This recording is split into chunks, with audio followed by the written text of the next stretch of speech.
Hello again, guys. This is Matthew, your friendly neighborhood DM, again for the second day in a row.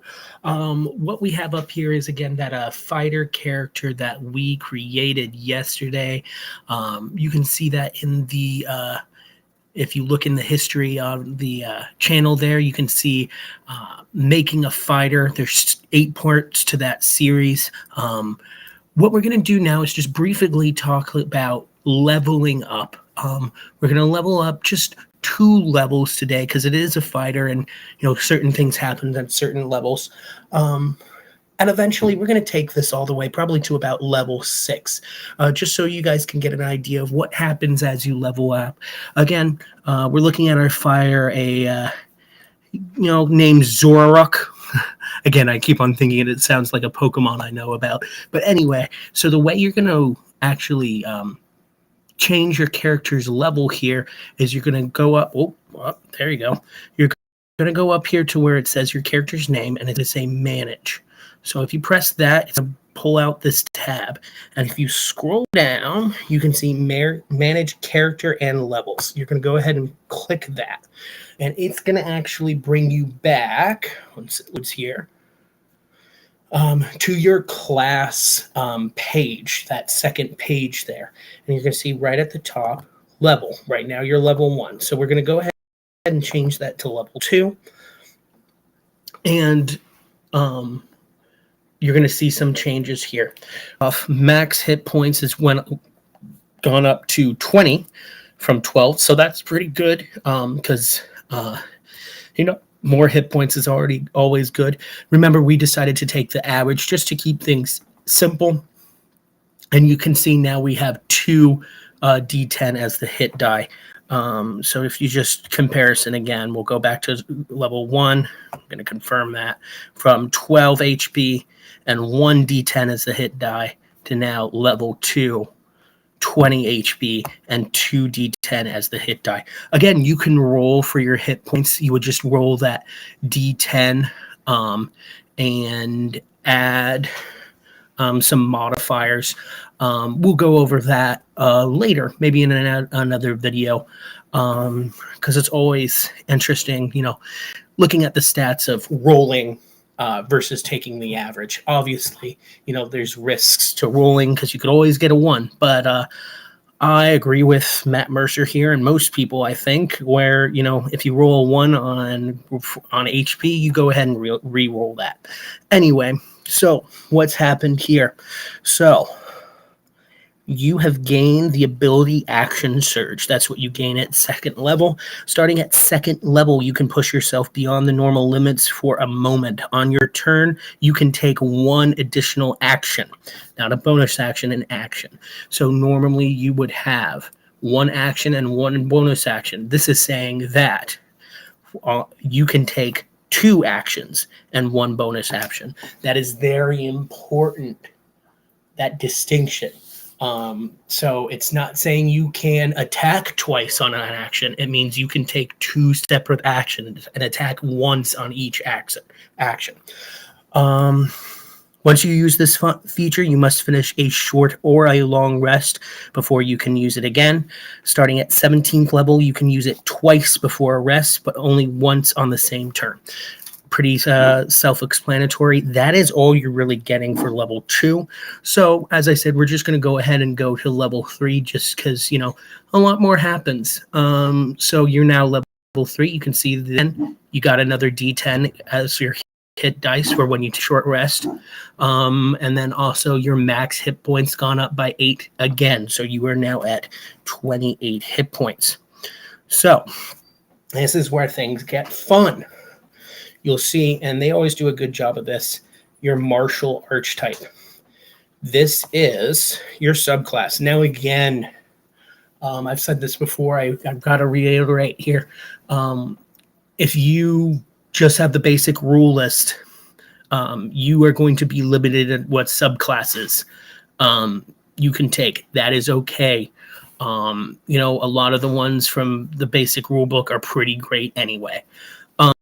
So real quick, our choices on what I have available to me based on the books that I own are Arcane Archer, Battle Master, Gunslinger, that's from Critical Role.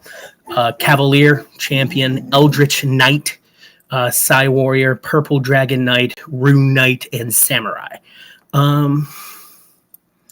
So we've built this, granted he's only level 1, pretty tanky. So, we can choose to complement that. We can choose to go a completely different way at this point. We're still pretty low level. We're only level 3. So you know what I'm going to choose? My personal favorite is going to be Battlemaster. I really enjoy Battlemaster. It's one of my favorite subclasses of the game, just because, you're a fighter, you don't get spells. But if you become a Battlemaster, you get maneuvers, which aren't spells. They don't work like spells, but they're fun. They're little extra tricks and things that you can do as a fighter to make them a little more fun to play, particularly in combat. So, combat superiority, let's just talk about real quick.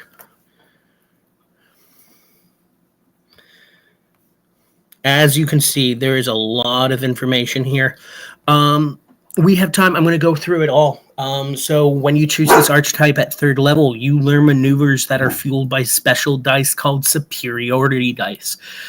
These maneuvers, you learn 3 maneuvers of your choice, which are detailed under maneuvers below. Many maneuvers enhance an attack in some way. You can use only 1 maneuver per attack, not per action, per attack. That is important. You learn 2 additional maneuvers of your choice at 7th, 10th, and 15th level. Each time you learn a new maneuver, each time you learn new maneuvers, you can also replace one maneuver with a different one. Then it goes into superiority dice. You have 4 superiority dice, which are D8s. A superiority dice is expended when you use it. You regain all of your expended superiority dice when you finish a short or a long rest. You gain another superiority dice at 7th level and 1 more at 15th level. Next is saving throws. So if you watched the last video, we kind of did a brief example of how to use your character sheet. And we kind of talked a little bit we touched on saving throws versus skill checks. Skill checks are in your skill column. Saving throws are in their own specific column for saving throws. Some of your maneuvers require your target to make a saving throw to resist the maneuver's effect.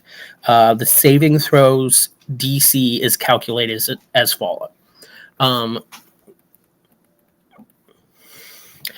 Maneuver save DC is 8 plus your proficiency bonus, which in this case is 2, plus your strength or dexterity modifier. That is your choice.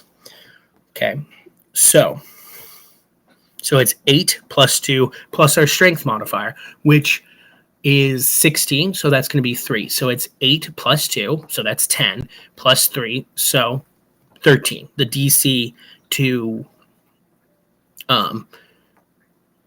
beat the saving throw is 13. So if you use a maneuver that requires your opponent to make a saving throw, they must roll higher than a 13, or whatever effect that your maneuver does happens.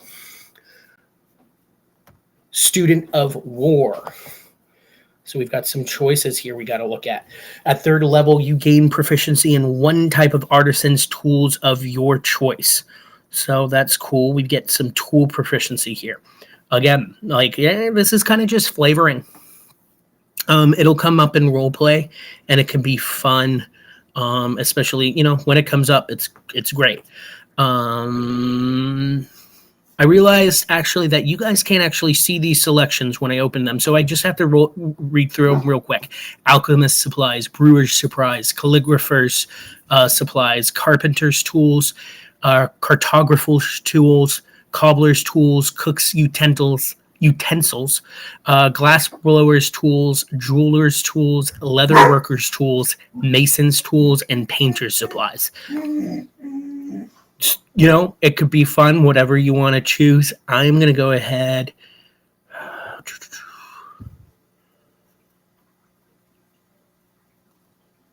I'm going to pick cartographer's tools because, you know, he's a soldier. Maybe he learned how to make maps. Maps are important. And then maneuvers. This is where you get to choose your maneuvers.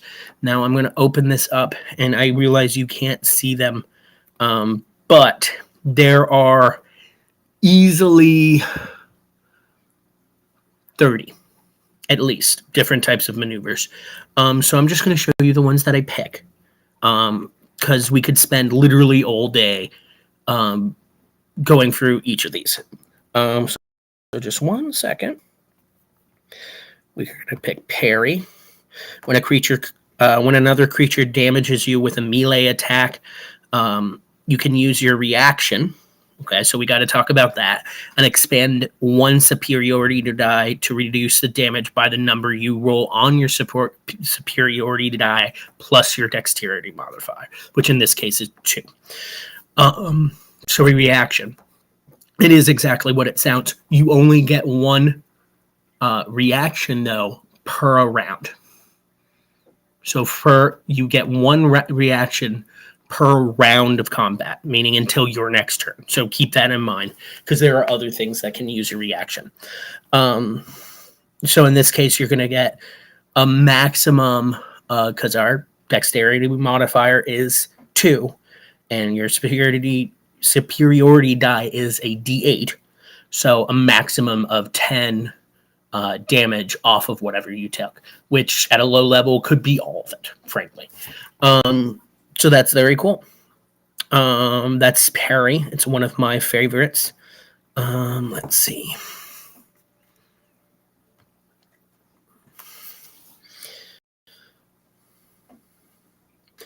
Goading attack. So we're a tank. Our job is to keep people on us and away from your teammates, particularly your, wizard who has like 8 HP, and like a armor class of 12. So it's important for especially us with an armor class of 19 to take as many of the hits as we can, because chances are they're not going to hit us. And if they do, you can use parry. So goading attack. When you hit a creature with a weapon attack, you can expend 1 superiority die to attempt to goad the target into attacking you. You add the superiority die to the attack's damage, so your damage. And then the target must make a wisdom saving throw. On a failed save, the target has disadvantage on all attack rolls against targets other than you until the end of your next turn. Last video, we talked about advantage and disadvantage again. I'll reiterate, disadvantage is instead of rolling 1d20, you roll 2 and you take the lowest. That is all disadvantage is. It's really simple, guys. And even if they succeed on the saving throw, you still have added a D8 to your damage. So, that could be fun. That's a little extra damage. That's never a bad thing.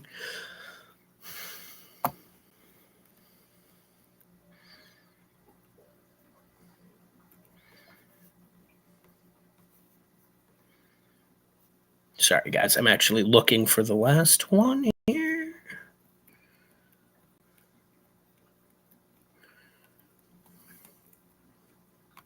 There we go. Riposte. When a creature misses you with a melee attack, your reaction. Again, we're using up your reaction, so you cannot use parry and riposte during the same round of combat. You have 1 reaction per round. Just remember that. And that's really only a thing on higher levels anyway. But again, remember, you only get 1 reaction. When a character misses you with a melee attack or melee attack, depending on how you want to word that, you can use your reaction to expend 1 superiority die to make a melee weapon attack against the creature. If you hit, you add the superiority die to the attack's damage roll. Very cool. So you get to attack, it's what it is. It's a riposte, So that is level 3, guys. You got your subclass here. Very exciting. Again, we're a fighter, so it's not like you get more spells or anything where that's not happening. But that is leveling up in a nutshell. Soon we'll be talking about, increasing your ability scores versus taking a feat. But here is our updated level 3 character sheet. You're going to notice, a lot of things haven't changed, but if you come here and see your actions, you're going to see it's going to talk about your superior dice, the thing we just talked about. Very cool. You're going to talk about your bonus actions. That's your second wind. And then it talks about your maneuvers as reactions. Remember, we had those 2 that were reactions. Then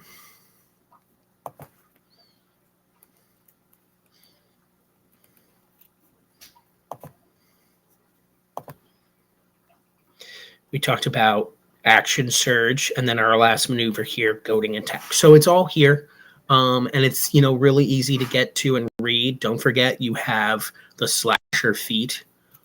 So this is becoming a very useful and usable character.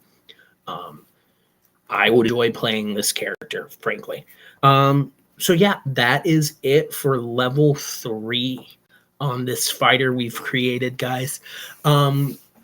We're going to start getting into spells because I've gotten a lot of questions on how to choose spells. So look out for the next video, guys. It's going to be on probably just on cantrips for starters. Again, like, share, subscribe, all that good stuff if you think I'm worthy of it. And I hope to see you all next time. And once again,